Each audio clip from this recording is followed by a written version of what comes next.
বেগম খালেদা জিয়া আজ ever care হাসপাতালে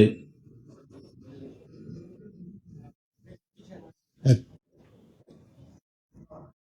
জীবন সংগ্রামে সেখানে অসুস্থ অবস্থায় রয়েছে। বন্ধুরা আমার, তার এই গুরুতর অসুস্থ অবস্থায় আমরা এই কর্মসূচিটি স্থগিত রাখছি। আমরা সবাই আল্লাহর কাছে দোয়া করছি প্রতিনিয়ত, প্রতি মুহূর্ত। এদেশের শুধু বিএনপির নেতাকর্মীরাই নয়, বিএনপির কোনো সংগঠন, অঙ্গ সংগঠন, সহযোগী সংগঠনরাই নয়, এদেশের অন্যান্য রাজনৈতিক দল, সাধারণ মানুষ উদ্বেগ উৎকণ্ঠায় তারা আল্লাহর কাছে দোয়া করছেন, আল্লাহ যেন দেশনেত্রীকে খুব তাড়াতাড়ি আরোগ্য করেন, সুস্থ করে দেন। আমি আজকে সর্বশেষ যতটুকু শুনেছি, তিনি তার শারীরিক অবস্থা অপরিবর্তিত রয়েছে এবং তার বিদেশ যাওয়ার ব্যাপারে তার মেডিকেল বোর্ড এখনো কোনো পরামর্শ দেননি। সেখানে চিকিৎসকরা তো কর্তব্যরত আছেনই। তার চিকিৎসকদের কাছ থেকেই আমি শুনেছি যে অবনতিশীল হয়নি, কিন্তু তাই বলে যে খুব একটা উন্নতি হয়েছে এরকমও আমরা খবর পাইনি। মানে তার শারীরিক অবস্থা অপরিবর্তিত রয়েছে।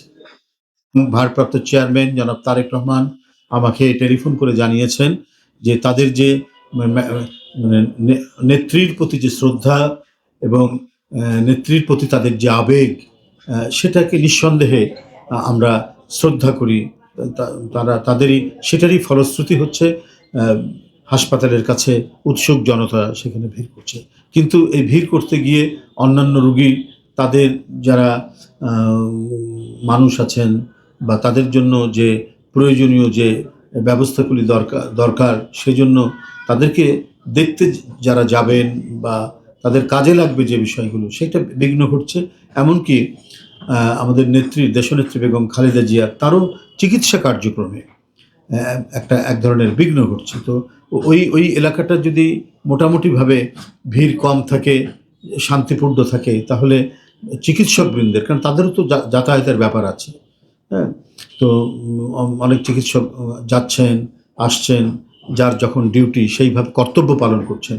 কর্তব্য পালনে যাতে কোনো ধরনের বিঘ্ন না ঘটে, কোনো ধরনের বাধা সৃষ্টি না হয়, এই কারণে আমরা বলে আসছি এবং ভারপ্রাপ্ত চেয়ারম্যানও আমাকে বলেছেন আপনাদের মাধ্যমে আমরা যেন আমাদের সকলকে যেন আমরা অবহিত করতে পারি, সেই বিষয়টি আমরা গতকাল থেকে অবহিত করে যাচ্ছি। আমরা প্রেস স্টেটমেন্ট দিয়েছি, আবারও আজকে আপনাদের সামনে বলছি, যারা সেখানে অবস্থান করছেন, ভিড় করছেন, হ্যাঁ, উৎসুক জনতারা যারা সেখানে দাঁড়িয়ে আছেন এবং তাদের এই ভিড় করার কারণে হাসপাতালের স্বাভাবিক কার্যক্রমে অনেক বাধা তৈরি হচ্ছে, বিঘ্ন হচ্ছে। তো এইটা করা উচিত হবে না। এই জন্য বলছি যে সমস্ত মানুষ, দলের নেতাকর্মী, তারা নিজ নিজ অবস্থানে, বাসায় থাকলে বাসায় সবাইকে নিয়ে দোয়া করুন, মসজিদে গিয়ে বলুন দোয়া করার জন্য, যার যার অবস্থানে থেকে করুন, কিন্তু হাসপাতালের সামনে আপনারা কেউ ভিড় করবেন না। এটাই হচ্ছে একান্ত অনুরোধ আপনাদের কাছে এবং দলের নেতাকর্মীদের কাছেও এটা অনুরোধ, যাতে ম্যাডামের চিকিৎসা কার্যক্রমে যাতে কোনো ধরনের ব্যাঘাত না হয়, এটা তো আমাদের সকলের দায়িত্ব দেখা।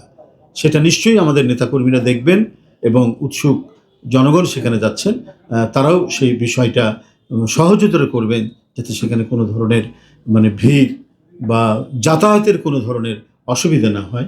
আমি আবারও বলছি, তারা নিজ নিজ অবস্থানে থেকে দোয়া করবেন এবং সবাইকে বলবেন দোয়া করার জন্য। ধন্যবাদ সবাইকে, ধন্যবাদ। আর কি, এই তো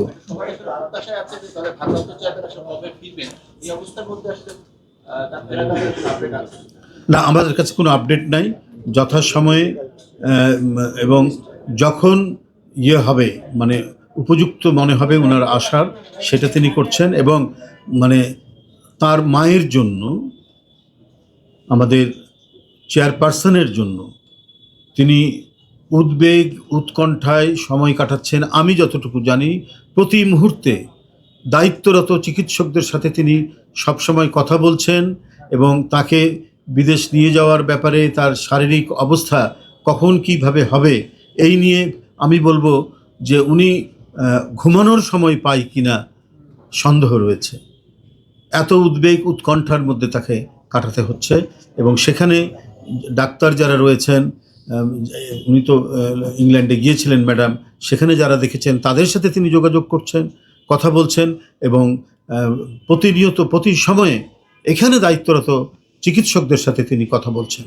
তো সুতরাং বাংলাদেশের রাজনীতি এবং সব মিলিয়ে দলের আরও নেতৃবৃন্দ আছে, সবার পরামর্শক্রমে ওনার যখন উপযুক্ত সময় হবে তিনি আসবেন।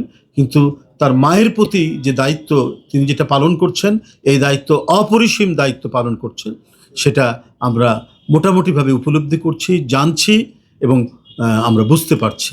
ধন্যবাদ সবাইকে।